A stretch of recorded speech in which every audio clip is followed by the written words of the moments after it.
an ample opportunity for the program. Those of you who are talking with your mouth full need to stop, okay? So anyway, I'm Reed Greenwood, professor in the Department of Education Reform, and it's my pleasure to introduce our speaker this afternoon, Dr. Gary Compton, whose title of his presentations is A Bentonville Buffet, the Cool Things We Do. So I think that's a pretty cool title also, Gary. Dr. Compton comes to us from Michigan State University, the University of Michigan, and Western Michigan University, where he received his degree. He began teaching in Detroit in 1970. I noticed from the news releases we get from Detroit, that's probably a good place to be away from these days. Moved 45 miles westward to teach in Ann Arbor, where he also served as an academic tutor for the University of Michigan. Began his administrative career in Lansing, and eventually held more significant positions in Hilton Head, South Carolina, and Kalamazoo, Michigan. That's a tough choice between those two sites, I would imagine. And in Kalamazoo, while he was in Kalamazoo, he worked at Western Michigan and taught school law and policy development. He was superintendent in Cedarburg, Wisconsin, just north of Milwaukee in '91. Moved to Bentonville in January of 2001. He was the 2007 winner of the prestigious Sam Walton Award, recognizing his contributions to the community. It's only been given to 3 people in the past 20 years. That's quite an honor. Congratulations again, Gary. He has served this college by being a member of the Dean Search Committee, which is still ongoing and active. And we're about to have some folks come to the campus for interviews for that position. I've gotten to know him also because of his involvement in the Donaldson Scholarship Program. Each summer we have a nice luncheon, and he attends and participates in that. He has been a regular attendee at these events, and we're, again, happy to have him as a colleague. Before he starts, I would like to also call your attention to the next lecture in this series, which will be on November the 20th. Richard Askey, who is Professor Emeritus in Mathematics at the University of Wisconsin-Madison, will be talking about content knowledge for teachers. It's my pleasure to introduce Dr. Gary Compton, Superintendent of Schools, Bentonville, Arkansas. Thank you. Thank you for being here. This is really an honor for me. I have attended these meetings since the inception. And I've heard all of the wonderful researchers and presenters that you all have over the years. So this is really an honor for me. I'm not sure that I feel very capable to occupy the same stage as so many of the great presenters that we've had. So I really am honored to be here. A little intimidated, too, I might say, because I know this audience, and I know how warm and cuddly and sometimes bitingly sarcastic you can all be. So it kind of causes me a little bit of concern. In getting ready for today, I was going to wear my Jay Green Memorial sweater vest, and I put one on, but my wife told me to not wear that here I should look more like a superintendent rather than Jay Green. So here I am. So thanks here to the university and Jay and Gary and the others for allowing me this opportunity. We've heard so much on research and so much great theory and so many pinpoint studies. I just kind of thought what I would do in honor of kind of the food thing that we do here. And by the way, I'm always impressed with the food announcement here too. Have you noticed that? You notice how on every announcement it says light lunch or refreshments will be served? Now, I don't know about you all, but you get a good sandwich, you get a salad, you get potato chips, a cookie, and a drink. This is the best meal I eat every week by far. So for those of you who think, so in honor of the food, I thought I'd kind of put a little cold buffet out there, some of the cool things that we do, and kind of let you see if you think they're cool things as well. I couldn't comment about their uniqueness. I couldn't comment about what other superintendents and other districts do, but I thought in terms of all the theory and research we deal with, I thought it'd be fun to talk a little bit about practice. I was inspired as well. Several days ago, I read a research journal, and cited in there was Dr. Thomas Payzant. Some of you may know that name. Dr. Payzant was superintendent in San Diego, then superintendent in Boston, and arguably in the United States, he may be one of the most famous and well-known urban large district superintendents that we have. Really a progressive agenda, very interesting person. He's now on the staff at Harvard, and in honor of practice, which is what I do, his title at Harvard is a professor of practice. And I rather like that title. I thought it was kind of cool. So in honor of him, I decided to kind of come and do this as well. So let me get started if I could, just as quickly as we can. I'm not sure what you all know about us in public education, but let me kind of do a basic. This assumes maybe that you know nothing. So for those of you who know everything, I'm sorry for that. Let me back up and kind of tell you just a little bit about us, some basic things. In Arkansas, we do not have county school districts. We have local school districts. We have 75 counties in the state of Arkansas. We have 250 or so school districts. We are one of those school districts. Our school district is 165 square miles. It goes from kind of the Missouri line, Macadoodles, for those of you who might know where that Gary Ritter told me to mention that. You know, he said everyone will know where that's at. Okay, so the Missouri line, we go all the way down to Springdale. We kind of go over to 279 as you go out to the west, Gravette, Decatur, Gentry. That's our border. We also go to the east to Pea Ridge and Rogers. So that's 165 square miles. Kind of an average-sized district, neither big nor small. We're the 6th largest district in terms of kids in the state, 13,065 kids right now. For those of you interested in what does that look like, let me go up and down 540 for you so you get a little feel for that. The district right next to us, Rogers, 13,700, big district. The district in the middle of all of this is Springdale, the largest of the big four, at about 17,500 and continuing to grow. And then Fayetteville, which has been very stable in terms of its enrollment in the last decade, at right around 8,500 kids. A lot of that has to do with the geography and the landlocked nature of Fayetteville. But that's kind of the lay of the land for our district. We have 1,700 staff, 950 of which are teachers. Therefore, that lets you know that we got a lot of people who do a lot of other jobs in our school district. These are all classified employees. We have 16 different campuses that we run. Our Bentonville High School, for those of you that have not been there, you should go. You should see it. It's an operation to behold. It's the largest high school in the state, 650,000 square feet. It's a behemoth. 3,300 kids. When we have lunch there, we start lunch at 10, we end at 2. It's kind of a brunch lunch thing that we do with our kids. We have so many kids to get through. We have seatings of 500 and 500 in 2 different buildings. It's quite an operation. And we've got a budget of about $124 million this fiscal year. I'm leaving out a lot of things that we do. And again, I know you may know this, but just so that you think about it. Education is the great common experience. You've all been through it, therefore you all know a lot about it. I don't know that there's anything in life quite like that we've all been through and you all know a lot about it. Because we deal with little kids, everybody assumes you're a little organization. I want to tell you we're not. We're a real big business. And in addition to all of this, I'll just give you 2 things that we do that I'll bet you don't think too much about. We run the largest restaurant in Bentonville every single day.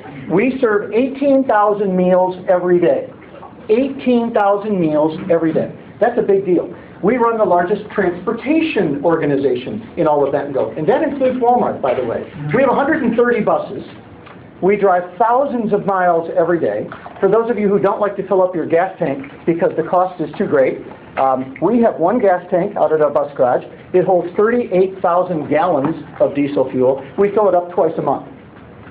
That's a big deal, okay? So we have a big operation, just to let you know that. To get into some of the things that we do, I think you need to know some of the things we believe. This is kind of a visual representation. For those of you that might own a Hummer, please don't raise your hand, because this is going to be about you and your judgment. So I just hope there's nobody in here who owns one or their parents that own one. Kind of from me, before you get into all the things we do, you need to know some of the things that I believe in and ways in which I tried to lead this organization. Years ago in OD theory, a lot of people talked about an S-curve. It was something I grew up on. The S-curve is kind of built on some important suppositions. One, kind of like the Neil Peart, the drummer in Rush, and the line about the point of the journey is not to arrive. Those of you who know that line. The point of the journey is not to arrive. You need to know that our organization never arrives. We never get there. And that's important to understand. The corporate landscape is littered with organizations who were at the bottom and got to the top, knew that they were at the top, and stopped right there and never reinvented themselves again. Look no further than General Motors. Look no further than. I'm kind of a believer, and I think our organization is, when you're at the bottom of this curve and your organization is starting up, it's a riot. It's so much fun. You can take risks, you make mistakes, you're rocking and rolling, life is good, we did this, it didn't work, so what? We'll do something different tomorrow. That's a wonderful organization to be in. As you work your way through that system, it's great to be in that kind of an organization. There are only two kinds of organizations, right? You're either getting better or you're getting worse. We as an organization believe that we never arrive. Countless organizations go through that rock and roll time, all that fun. They get to the top of that curve, they're there, they've made it, they stop, and then they die.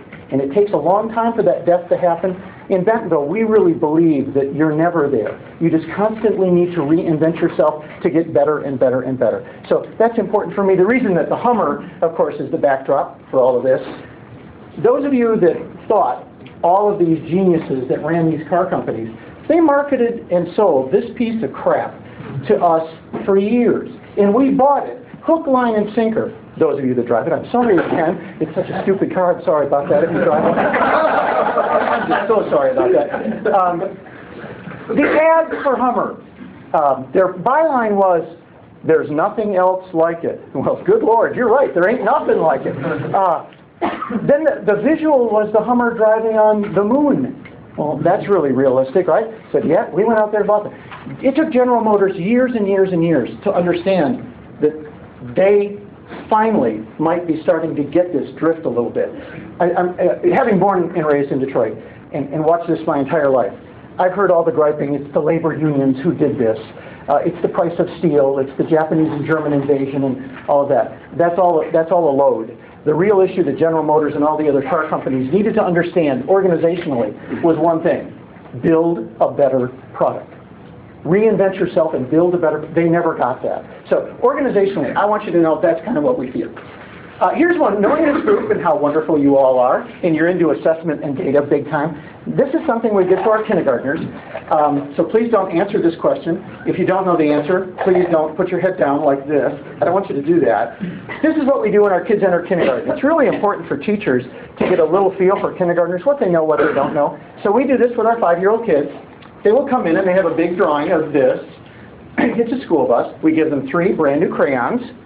And by the way, what's better when you're 5 than a brand new crayon? That's great. We give them 1 crayon that's blue, 1 crayon that's black, and 1 crayon that's yellow. And we'll tell the kids, go ahead and color the picture. We don't give them any instructions.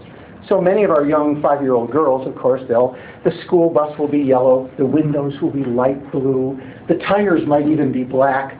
Some of our more advanced kids will even draw a line under the tires and color the blacktop black.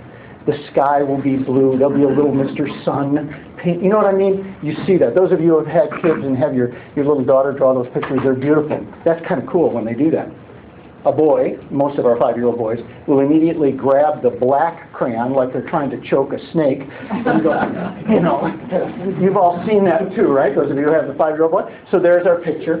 And so the coloring tells us something about the kid. We enjoy that. A little deeper layer, of course, is the question: which way is the bus heading? And that's kind of an interesting thing when kids say that. And we always say, which way is the bus heading? And then we say, well, how do you know that? And the teacher can handle that assessment very, very quickly. So I'm certain that all of you have already figured this out, that the bus is heading to your left, and it's heading to your left. Why? And how do you know that? Right? If it were heading to your right, what would you see? You'd see the bus door. There is no door, so the bus has to be heading to your left. 80% of our kindergartners get this right. So for the 20% of you, perhaps it didn't get it right. So there. Now that you're warmed up, there's a little assessment for you. Our data is really good in this district, and I think many of you know that. You've been in this area long enough. When you're in districts like Fayetteville and Rogers and Bentonville and all the districts around us, we're very proud of the data that we've got. In Bentonville, there are 15 major measures in the state of Arkansas: grades 3 through 8, math and literacy, 9th grade algebra, 10th grade geometry, 11th grade literacy. Bentonville ranks number 1 in all 15 of those measures in Northwest Arkansas. I think the OEP, and Gary, in your latest kind of newsletter, you indicated there were 2 districts that had the highest measures in all of them, had the highest standards in all measures, us and Searcy. So we're really proud of that. And I know a lot of people say, well, you've got great kids, and diversity might be lacking, and you don't have the poverty level, and I get all that. And those are all true statements. They are. But our data is really good. We're real strong. We believe in that. But I got to tell you how we get there. Here's another belief for you. And these are some things that I think are important for all of us to answer. You as well in your role in the university. Every single teacher in our district goes through this process of trying to answer these questions. And they do it in small grade level teams. You need to answer these 4 questions. If you can't answer any one of them, you're going to fail in your teaching. So we really believe in this, and all of our teachers work very hard to get at that. Are we teaching the right stuff? It's built off Arkansas frameworks. And if those of you who may think that the standards are not aggressive enough or they're not strong enough compared to NAEP or whatever, that's okay. I don't control that. What I do control is I know these standards, and our job is to teach to those standards. We put them on the wall. Our staff members know exactly what they are. We get curriculum materials so that we teach to that standard. The next part of that that's really important is, do you test that? Remember, teachers are a very independent group. We like to have our own assessments, our own tests. I'm not so sure about that. We like to make certain whatever the right stuff is, you better be testing to that stuff. So we monitor and measure all of those assessments.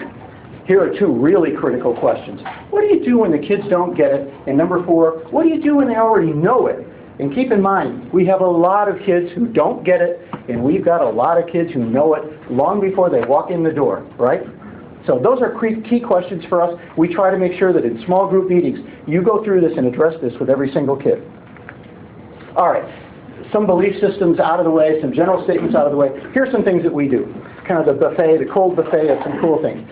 I don't know that these things are unique. These are things that over the last decade have kind of evolved since I've been there.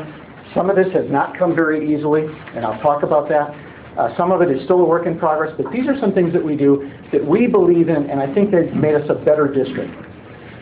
I just talked a little bit about this. I want to focus especially on the word common that you see up there, and also the third one there, the common teaching calendar. I talked about common standards. We've got them. They're on the wall. You do that. There's no variation in that. These standards are real. You have to teach to those. We've got common curriculum. All the materials that we buy go to fit these standards. And by the way, we're going way electronic with purchasing. The idea of textbooks and stuff like that, it's going away very quickly. Another thing maybe that all of us need to think about too. We'll talk about that in a minute. Common assessments, this has been tough. Common calendar, even harder. And let me talk about that. Because we're trying to do more in common, we actually provide our teachers with a common teaching calendar, meaning that you had better stay on pace. When we teach the ocean and you love to talk about plankton, you can't spend 4 weeks on plankton. It just doesn't work. We've got a curriculum. You've got to get through it. Here's your pacing guide. Here's your timeline that is given to all of our teachers. I can tell you the day we introduced that did not go over real well. That just didn't fly real well. And that's what's hard about this word common. Teachers, I'm dealing with a room full in my own district, a district full of people with master's degrees. They're from all over the country. They're very, very bright. They're very independent. They're great thinkers. They want to do the best. They want to do the best. So that idea of imposing common, that did not come easily. And it's always a work in progress, but I think they see the benefits of the more common we do, the better it is for us to assess and measure and gauge. So this common teaching calendar is given to everybody, common assessments. You don't get to develop your own test anymore. In Algebra 1, it's a common assessment for all Algebra 1. And we give it all the way along the line. We don't wait until 9 weeks and 18 and 36 weeks to give it. It's developed and given frequently over the course of the year. Commonly, our kids that are in courses like Algebra 1, they'll have 15 major common assessments before they get to the end of the calendar year and take the one that the state of Arkansas measures us. Do you think that helps us do better? Well, sure it does. The kids are very, very ready for that, and we've helped them get there through common assessments. So the hard part of this is that word common. This has been a struggle. Sometimes it's me versus them, but I do think the wisdom of this kind of comes through after time. This is one that I don't know that you know about. It's called Classroom Walkthrough Training. This is not an assessment. This is not where you're evaluated. We don't have, our principals evaluate our teachers. And they do that through formal means where I tell you I'm coming. I'll sit in your room for an hour or 2 or 3, and I'll observe you over periods of time, and I'll evaluate you on a lot of different measures. This is not that. This is something else that we're looking for. It's based off the work of Phil Schlechte out of the University of Tennessee. Dr. Schlechte often said that if I were dropped from another planet and I ended up in an American classroom what I would see would be one person working very hard and 25 people doing nothing, right? And that's exactly what American education looks like. He said something is really wrong with that when we fail to see engagement. So our principals are really trained on how to look for student engagement. They'll pass through, they'll do about 5 of these per day, where they'll walk through a classroom, spend 3 or 4 minutes. We're searching for a variety of different ways in which kids are engaged in the learning. That's different. Imagine if you had your primary evaluator in your room twice or 3 times a week, passing through. At first, there's a little bit of nervousness, and you wonder what in the world is he or she writing down. But over time, that has gone away. This has been a very effective tool for us, getting kids more active and engaged in the learning. Our gifted and talented kids. For me, this was based off of years of work that I did with a lady named Joyce Van Tassel-Bosca, Washington and Lee, research on GT. She would tell you that the GT population is the most underserved population in American schools. And I know we talk about subpopulations, and you can focus on African American kids and those that come from poverty and a million other subpopulations, special ed, and I'm going to talk about that in just a minute. She would tell you this is the group that's underserved. What we have chosen to do, and this is new and it's been very effective for us, our GT kids are pulled out of their regular school 1 day a week. They are not there. 4 days a week, they're in their regular school. 1 day a week, they're pulled out. Instead of accelerating kids' learning, which is the common thing, you're in 5th grade, you're really talented in mathematics, I'll tell you what we're going to do. We're going to get you into pre-algebra and algebra. By the time you're done with 6th grade, you'll be done with Algebra 1 or Algebra 2. We're going to accelerate your learning. That's a real standard mechanism. These kids are so smart. They're very, very capable. Let's do that with them. We have chosen to not do that. We pull these kids out. They go to one center with all of the kids age appropriate like them. Let's say all 5th grade kids, all age 10. There'll be 100 of them in the school together. By the way, these are kids on average IQ 125 to 175. These are the kids that will be the leaders of tomorrow, the kids that can be national merit scholars in the future. These are the kids we really need to court in many different ways. Instead of taking accelerated mathematics, they'll do mathematics in a different way. Their course curriculum this year, it changes every year, is mathematics by studying the world's largest structures. They'll study large buildings, they'll study big bridges, they'll study oil rig platforms, how big they are and how they're built. It's really just a cool way for kids to see mathematics in a different way. In the world of literature, and by the way, you have little kids and you read to your little kid. How many of you have little kids that you read to right now? I'm incredibly under-impressed with children's literature. I'm just amazed at lessons that it doesn't teach. When you read it, it's junk. Babar goes to Paris in a hot air balloon. Well, what the hell does that teach? You know, I'm amazed at it. We have decided to get at the issue of juvenile literature through our gifted kids by focusing on different themes.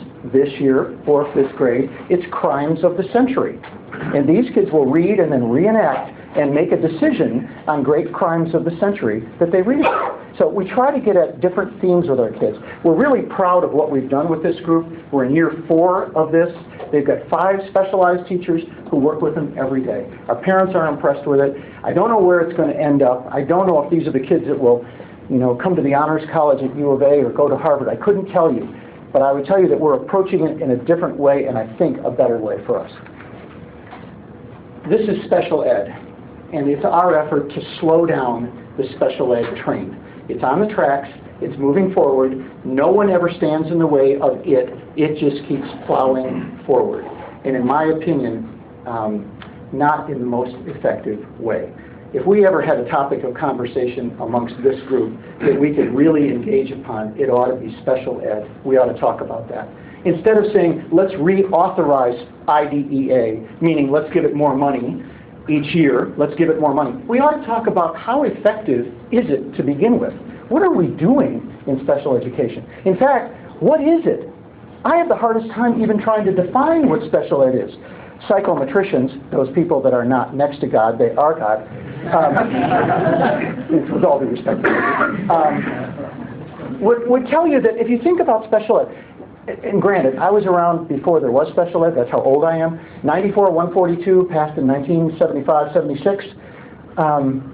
We did take kids out of straitjackets. We did bring kids out of the basement into the light of the world, and I'm glad we did that. We do deal today with kids that are so severe and profound, it tears your heart out.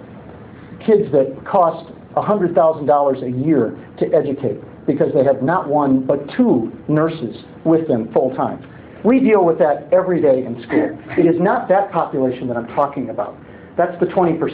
It's the 80% that are, quote, specific learning disability. Learning disability.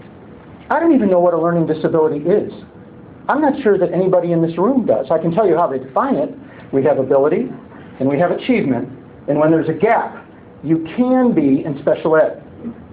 However, if the gap is too small between ability and achievement, you don't qualify for special ed. If the gap is too big, you don't qualify for special ed. So much like the porridge in Goldilocks, when the gap is just right, you qualify for special ed. Who in the world ever came up with that? What does that mean to anybody? I have no idea. We have kids that are learning disabled, but never in mathematics. I never have seen anybody learning disabled in geography.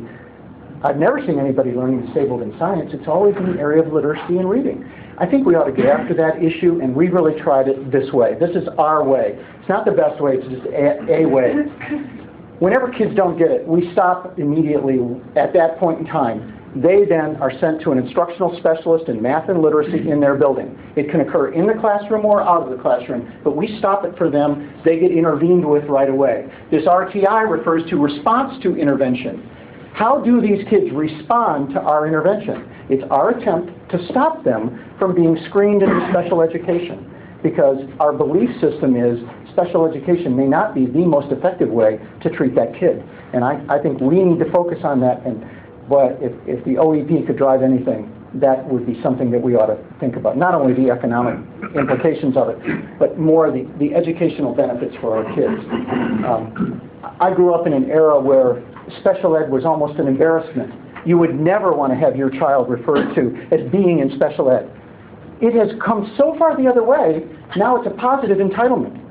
I don't know how that ever happened. I lived through 15 years of having every parent tell me that their child was ADD, ADHD, right? You hear that? My kid is ADD, ADHD, and of course I'd look at him and say, well, who isn't? Now we have the next disability du jour, and of course that's autism. Again, like special ed, I wish I could define autism, but I can't. It's a broad spectrum of disorders. You've all heard that. What does that mean? I have no idea. I don't know what that means. It's anything, it's everything. But we have all of our parents clamoring for that. Why? Because autism is associated with high intellect. And therefore there's a positive spin to that.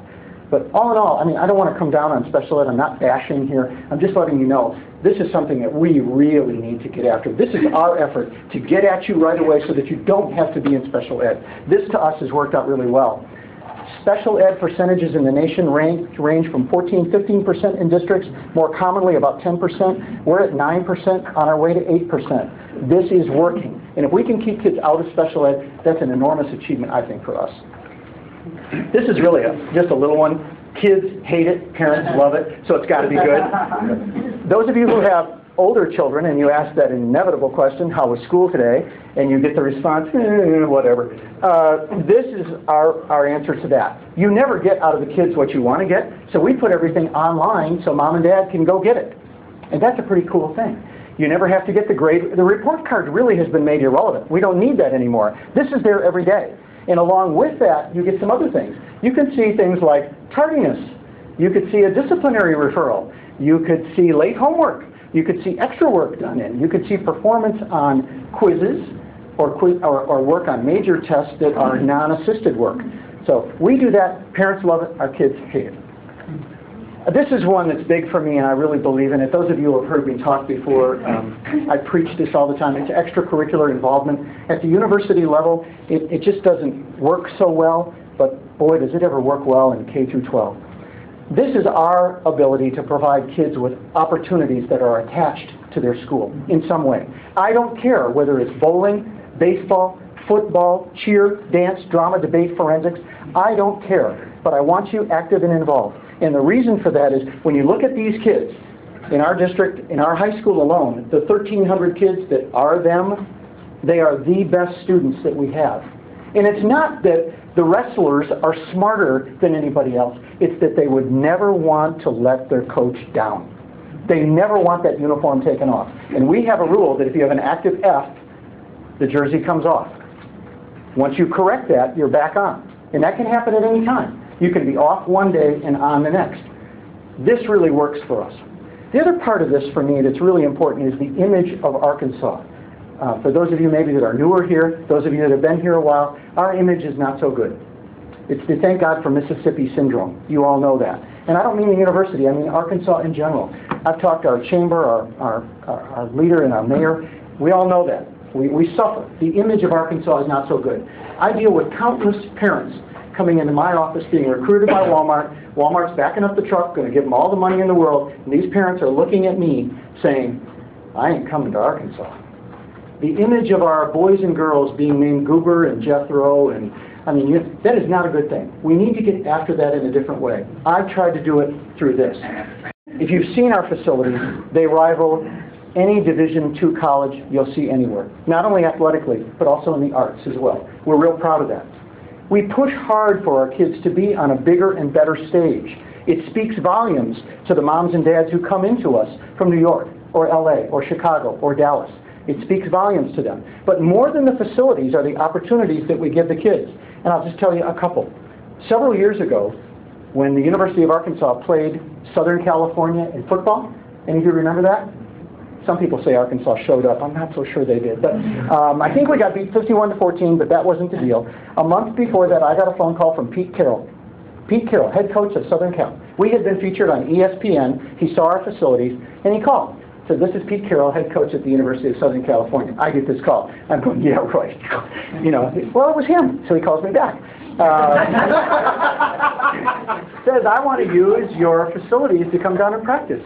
He said, I don't want to practice at Arkansas. He said, there's all kinds of issues with security and da-da-da-da. He said, the only thing I want to ask you is, I don't want your kids there, I don't want your cheerleaders there, I don't want anything there. What I want you to do is just give us the facilities. And so I checked with a few people. We said yes. It was really cool. They came and played. Our kids all knew that. Up pulls the USC buses. And by the way, that's interesting. They all flew out, but the buses, USC buses, drove separately. Empty. Empty. And they picked them all up. So into our parking lot, here came like 15 USC buses. And they were gorgeous. Our kids, every kid, I thought the building was going to tip over. Every kid was on the west window trying to get a look at their cheerleaders and football team. So it was really cool. That put us on the national stage. In choir, this is such a great story and so touching for me. Our choir entered a competition locally. They won. If you've ever heard our chamber choir, you'd know why. They're awesome. They then went to San Antonio, won another competition, and for that, as a result, they got to go to New York City, one of 3 choirs in the United States selected. Guess where they sang? The main stage at Carnegie Hall. They did a live 3-hour concert on NPR, main stage, Carnegie Hall. How cool is that?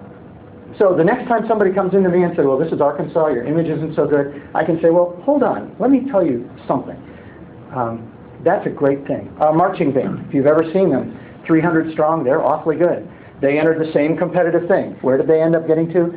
The Tostitos Fiesta Bowl National Championship game in Phoenix, Arizona. You turn on your TV, who's coming down the street at you marching? The Bentonville High School Band of Bentonville, Arkansas. That's what I mean about trying to go big, go deep, go national. I really value that. A lot of people kind of misinterpret me. They think we got to win in football and all that. That isn't it at all. It's about the nature of our kids and giving them that showcase. Gary and I, Ritter and I, have had some conversations about electronica and everywhere. I really believe in this.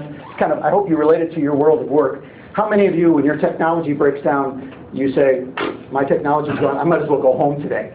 Well, I think we need to give our kids the same advantage, so we try to bring in a lot of electronic stuff everywhere, all the digital stuff you can imagine. All of our schools have websites. Inside those websites, all of our teachers have websites. That's really a good thing. If you miss school or something like that, you go right to the website, get the entire outline for what was taught that day, all of the teachers' notes, everything. That's really a good thing to do. Plus, it's great communication. Excuse me. Our parents and kids and teachers almost have Facebook kind of quality through the websites with all of our kids, and that's a good thing as well.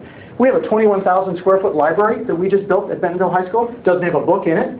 Every single thing is downloadable through a server. Everything. How cool is that? When you see the kids with the buds in, listening to their iPods, no, it may not be the white stripes. It could be something intellectual, and it often is. The last part of it is we've begun to podcast lectures. How good is that? They're also downloaded to the same library. If you want a lesson that you missed, you just come and pick it up. And you can watch it the next day, watch it on your iPod. The very first time I presented this to somebody, the comment that I got was, you know what, that'll probably increase student absenteeism, don't you think? I said, that's one way to look at it, but I don't think so. I think it's us making knowledge available to our kids in a different way. Our kids love that. And not only that, our teachers have grown to love it. The first thing was you're going to have a camera on you while you're teaching. Oh God, look out. That wasn't the problem at all. They then learned that, hey, if it's in the e-library and the kids can download it, kids aren't coming to me the day after they're absent saying, can you help me with what I missed yesterday? They don't do that anymore. It's all there available for you. So we've chosen to do this as well. I've also left out one of the big ones. We are moving 1 year at a time to all online textbooks. We're done with the textbook industry. And if there's one thing that the university might want to consider, that certainly would be it as well. We're done with it. I've come to learn, by the way, so those of you who know, for us to buy a 9th grade biology book that costs this year for 9th grade biology $163 per book, what we've chosen to do is buy room sets. So for every teacher that teaches 9th grade biology, there will be a room set. So if you don't have the technology, you take one, take it home, we're fine. If we need it during the class, it's there for you. But in terms of buying biology books for every single kid in 9th grade, all 1,100 of them, we don't do that. We're done with that. And this has been a great move. You can go online and you'll find not only the textbook, but supplemental things as well to help guide your learning. It's wonderful stuff. We've gotten better and better at this over the years. This is a huge move for us. Also, it's going to save us a truckload of money. We spend $1.4 million every year on new textbooks. It's stupid. We need to get away from it, and we are. One of the things that I'm most proud of, and this is the last thing that I'm not shy about telling you that we do, it doesn't do me much good in Bentonville, Arkansas, to benchmark myself and my achievement against Eudora or McGee or Pine Bluff. It just doesn't do me any good. If people want to know or compare us to others, we've found 50 districts in the United States that we think look like us. My guess is, because you guys are from everywhere, my guess is you probably recognize some of these districts. They don't look exactly like us, but they're districts that we want to be like, and some of them actually want to be like us, believe it or not. Simi Valley, California, Cherry Creek outside of Denver, Wake County, North Carolina, Grosse Pointe outside Detroit, Blue Valley, Kansas, New Trier outside Chicago, Highland Park inside of Dallas, and Rye outside of New York City. Those are 8. I've got 42 more that look just like that. And the great thing is, and I say this with great pride, if you take a look at all of the academic achievement measures that you could ever want to name, we're on this list. We're not at the top, but you know what? For little old Arkansas, we're not at the bottom of that list either. We're a player. We're a player on that list, and I'm just really proud of that. So that's something that we kind of adopted as a challenge. Everybody said, oh, the best district in Arkansas.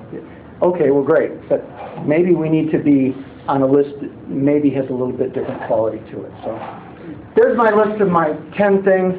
I hope you find some of those things a little bit different. It gives you a little sense of me as somebody who tries to lead this district as well, and some of the things that I believe in, but I'd be more than happy to try and entertain comments or questions if you want to do that. So.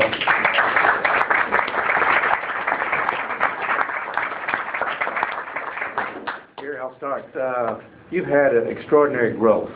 How have you managed this along with virtually doubling the enrollment since you've been here? Yeah. This question is about managing the growth and also the achievement and some of the changes that we've made.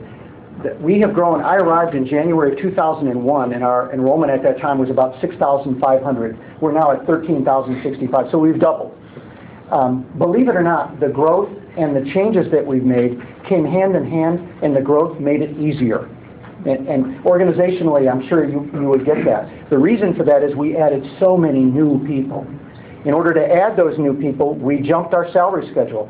And I probably should tell you what that is. A first-year teacher in our school district with a BA makes $43,200. That's one of the highest pay schedules you'll find anywhere. Now, you could go to real high-pay areas in America. We won't compete. But for the most part, That's our pay schedule. We had to do that because when you're adding 150 teachers a year and you're drawing people from all over America, I needed people from all over America. That was my way to get it. And when you bring in all these new people, they're coming to a new district, a high-paying district. They're growing by leaps and bounds. All of your kids are coming from all over the place. Getting some new and different things done actually became easier for me to do, at least in my opinion. I think if we had been like in Fayetteville, where people don't like to do anything, we just like to argue about things, I think that would be it. That's the public schools, not the university. Just kidding about that too, yeah. I think it would be very difficult, but in our district it became easy because it was new, and we had grow. As we're riding that S-curve, you know, we just kept it going, and we still do to this day. I mean, that's part of what we do. Yes, ma'am. On the one hand, I sort of see I can see the basis for the promotion of commonality and what's being taught and so on and so forth. On the other hand, you know, I think we've all been inspired by that wonderful teacher in California and others who teach Shakespeare and, you know, really bring classrooms alive and change people's lives. And, you know, where's the room for that kind of teacher in your school? Well, and your question and your comment are right on target. I understand that's a real delicate balance. I hope when you go back to those slides, and if you recall, they were the what. They weren't the how. A timeline, yes. Common curriculum, yes. It's the what, but it's not the how you deliver that. And we try to stay away from that. I've got great principals, I turn them loose. I've got great teachers, I turn them loose to work with their building principals. We don't tell you how to get at that. But the what is just a non-negotiable because it's how I'm held accountable. And I just don't have any choice with that. So yeah, it's a difficult balancing act. I do get that, and we struggle with that all the time. We do. So the what would be vocabulary, and if you want to choose to teach it through Shakespeare, that's okay. Do it. And if you want to choose to teach it through something else, that's okay. Mm-hmm. Yes. I see. Okay. The what and the how are two very different things for us. But you're really right on point. Yes, sir. Yeah, I have a question that kind of follows up on that, and that is, you know, you spoke of the scale of Bentonville High School. Obviously, you have smaller schools within your district that you manage as well. I wonder if you could sort of talk about if there's sort of variation in the management model depending on scale. If Bentonville High has to be more formalized, more scientific management-like, and the smaller elementary schools can be a little more loose. Mm-hmm. We've tried to do that. That is a struggle as well. Bentonville High School, for example, with 3,300, a faculty of 260. It's a big operation. Our math department has 35 teachers in it. I mean, that's a big operation. What we try to do there is small up a big high school, and we have learning academies or groups that are smaller in nature, and kids are assigned to those. It still takes a big school and makes it a little smaller, but there's no question the management there is much more decentralized. Our elementary schools are still big compared to the state of Arkansas. If you know what some of them look like, if you've ever been around them, they're big, big schools. Whenever we hold an event in our school district, it's not uncommon to have the bus from somewhere pull up and park in front of one of our elementaries thinking it's the high school. Because where they're from, that's what a high school would be like. They saw our place, they thought it was the college. They thought it was the university. They just don't know. At the elementary level, where we might have 700 kids, they tend to operate much more by grade level, and we'll have team leaders in each grade level. It's very decentralized. So in a way, it goes along with this idea of the what is pretty sacrosanct. The how you get at the issues, we really decentralize that, turn that over to strong leaders in our teachers, our principals, and those leaders that are in the classroom that we depend on so much. I should also tell you, our pay schedule is something that has enabled us to really recruit the best all over the country. We currently have 1,900 applications to teach in our district. You remember the day when we couldn't find a teacher, you can't get teachers, there's nobody there? Not in Bentonville. And the reason is I think our reputation is good, our product is good, the buildings look good, kids are good, and so on. And the pay scale is good. That enables us to bring in really, really strong teachers with great credentials in their background. Those are the people we love to turn loose in those schools to be leaders. And that informal nature of leadership really emerges. I depend a lot on that. I meet with those people once every month. And my whole objective is just to sit there and listen to ways in which we can get better. And they'll tell me that. They're not shy. They tell me all the time what I need to do to get better. How'd you find the money to pay those teachers that? Does that interest you, Dr. Green? Well, 2 years ago, the average beginning salary, BA no experience in Arkansas, was about $31,000. And you're at something in the low 40s now. So. Yeah, our hand has kind of been called in a way. When I got here, we were the lowest. We were like 20th or so in the state, and then I looked around and I see Rogers and Fayetteville and Springdale salary structures were so much higher. We really had to make some shifts in the way that we funded and got at the issue of teacher incentives through salary. It forced us to borrow from one side to pay for another, and we did that through some of our operational expenses. I instituted, for example, an energy management system in the district. It's pretty rigorous. It saves us about $1.8 million per year. We take that 1.8, we roll it into salary. The 1.8 was real dollars that we saved it through energy management. I brought online an energy manager. His name is Sam Reyna. He travels every room in the district, all over the place, trying to find ways in which we can save money. And it sounds crazy, but that's how you get the money to give to your faculty. Sam created, nobody likes to have the energy police ride you. Nobody likes that. Sam has this little award he gives to him. It's the Golden Outlet Award. It's the stupidest thing in the world, but it's a little gold outlet and he gets it. The teachers love it. They're so proud of it. Like the kids, we won the award, And what that really says to us is as a district, it's just a wonderful way for us to try to take money from one side, save it, and give it to the other side. Yes, sir. I'm James Scholes, a PhD student in education policy. And number 3 that you put up there was what do we do when they don't know it? What do we do when the kids don't know it? I was just looking at some literacy scores for your school, and the advanced students score about 20% higher in 3rd grade than the disadvantaged students. As you get up to the 11th grade literacy, the gap grows a little bit more, and from the disadvantaged to the advantaged is about 30%. So there's a 10% growth, basically. You're right. But so what are you specifically doing for those students? I mean, you have the RTI response to intervention that you're trying to do. Are there other policies that you're where you're trying to focus on those students to improve them as well? We have a number of different interventions that we use, and some of the programmatic things that you may know of.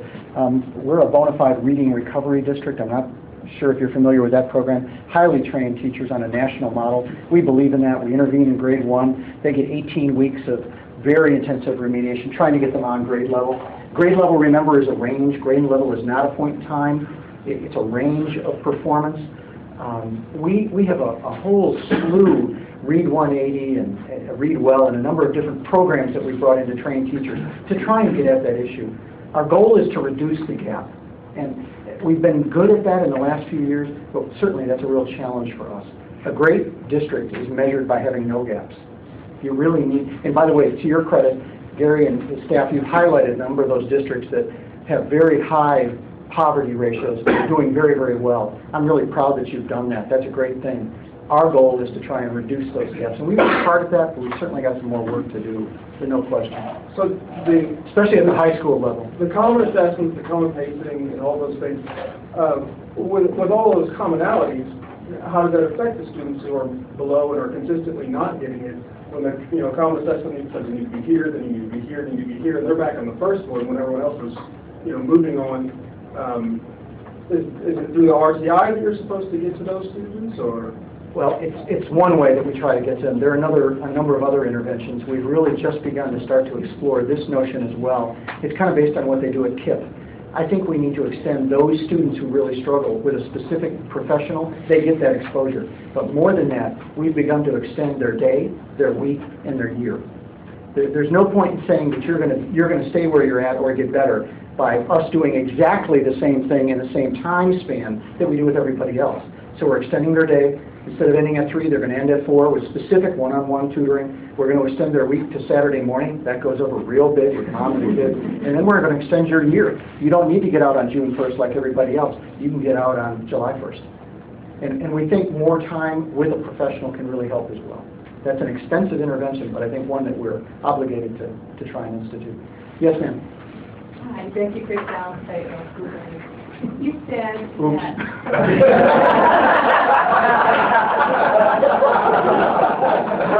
There's two of us here, by the way.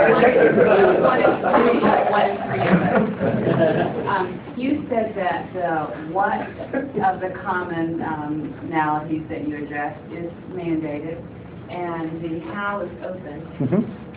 So how does the how of freedom to teach work with the mandated what of common curriculum? Well, it's a good question. I would like to think that the common curriculum doesn't mutually exclude creative and innovative methodology for teaching. I don't see them as being at opposite ends. I really see them as being the same thing. How you choose, the example of Shakespeare to get at say, an English objective or a 10th grade lesson, or even younger, it is a wonderful way that we should approach it. Every great lesson in the world can be learned by reading Shakespeare. And we need to tap that enormous resource that he was and continues to be. There's an example.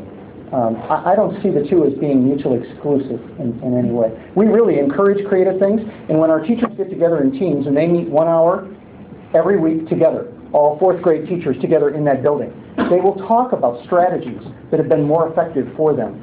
The question about how do we get at the kids that aren't achieving, they'll talk about that. I had success by doing this. Then the other teachers will pick up on some of those issues as well. So, and I hope, did I say anything negative about Fayetteville? I hope I didn't. I'm sorry. By the way, I love your new superintendent. Vicky's wonderful. Was it? Okay, sorry. God, I was worried. Yes, sir. I don't even know if I should ask it now, but I was going to Please don't say. A school district in the area recently had a proposed college increase that's pretty high.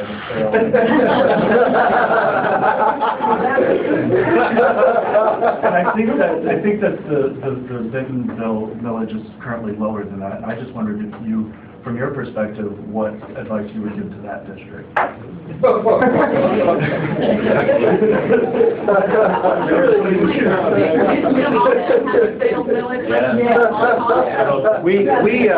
Back in March of 2008, we went for a millage, and it was built around a number of issues because we're growing so quickly, and we still are, by the way. We went up 500 kids this year, 4.2%, so we're still growing. Our millage failed. We got spanked, just awful in 2008. And I saw what happened in Fayetteville, and they got spanked a little bit worse than we did. There's a lot going on out there that isn't school-related. Again, I don't mean to wax political, but I'm up here and I can say what I want to say. So we're really ugly and angry right now at a lot of things. I never dreamed I would ever see United States congressmen and senators attend a meeting and get shouted down by fools and idiots. I never dreamed I'd see that. I never thought I'd see the President of the United States in the halls of Congress delivering a speech get shouted down. Well, if that happens to them, you can imagine what happens to me, or Vicky, or the board members when they're out at a meeting. So that's one issue. We're in an era that's, wow, it's just nasty. And I don't know what the reason for all that is, but I have my thoughts, but it's just ugly. So there's one. Two, the question out there on everybody's hurting. The economy is really bad, so we need to be cautious. The Fayetteville number was too big. Our number was too big. If we do it again, our number will be probably less than half of what Fayetteville went for. Fayetteville also had some issues with to build a new high school or to renovate the old. And then there was the deal with the university of buying the high school for $50 million and that whole thing. I don't even know all that stuff, but you all do, so I don't know all that. So a number of things went wrong, but it's really a tough market right now to sell anything. I have 500 kids that are out of their attendance zone right now. I'm busing them to schools that they shouldn't be going to. We have 700 kids every day in portables, and I have a high school that's at 3,300. So we've got some issues we need to address in our school district, and there's only one way to do it. We have to ask for the public to vote for their support. And right now, that's a very, very difficult issue. It's just tough. When people are hurting financially and emotionally, it's just tough. So, but I wouldn't rather be anywhere else. I love where I'm at, even despite all these issues. So, yes, sir. I really applaud your efforts to eliminate the books. Yep. How do you ensure that every kid has access to that material? Well, what we do is the room sets. I didn't say we're eliminating them completely. We're going to room sets. Okay. So when you teach 9th grade biology or 10th grade geometry, you'll have a room set. That child that doesn't have electronic access, they take home their book with them. Good. But what happens, we're finding, in our district, about 70% of our kids are wired, so there's not a problem. That 30%, it's no deal at all. They just take the book with them, and it's good. They take the book every day like they would before. But we have got to get away from that captive industry of textbooks. It's pointless. In fact, if you go to the online sources, they're far superior. The supplemental materials are far superior to anything that we could have ever had before. So, One more question. One more question. You pick them. You pick them. well, yeah, I haven't been over on this side of the room. I'm afraid to stand in front of Jay, so I'll just go. You talked a little bit about extracurricular activity correlating with high achieving students. Yes. Are the ones the students in remediation able to do that extracurricular, or are they sometimes taken out of those to get more academic structure and lose that opportunity? No, our coaches work very closely with that. They make certain that if you're one of the kids in need of remediation and you happen to be an athlete or a band member or a cheerleader, that they work very, very closely with your tutors to make certain that you're getting all the work done. We've had some very, very difficult issues with that as kids transfer and come and go. We don't want to exclude anybody who wants to be part of us.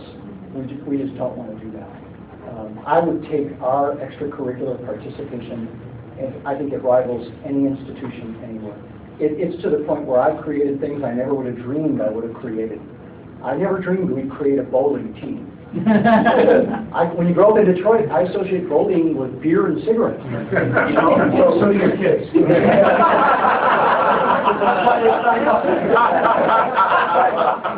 Help me again,